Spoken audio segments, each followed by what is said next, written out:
Hello guys, it's been a while. Ang video po natin ngayon, i-flex na natin ang napakagandang miracle fruits, miracle tree. Ayan. Tingnan nyo naman, as you can see, napakadami niya pong bunga. Napadaan dito si ate sa may Santa Ana, Taytay Rizal. Yan, nadaanan natin dito sa Black Pen. Tingnan mo naman, tingnan nyo guys. Grabe, ang laki. Diyos mio Marimar. Hindi siya. Ang tamad niya magbunga.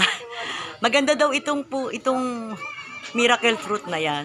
O, hihingi tayo ng isa, bibigyan daw tayo. Susubukan natin kay model kung paano siya kakainin. Isa-search natin. Tingnan nyo, oh, grabe, ang laki. Lalo na yan, oh, tingnan nyo, oh.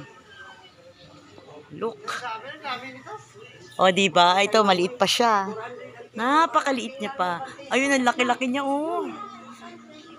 Mas malaki pa sa pakwan, parang pakwan.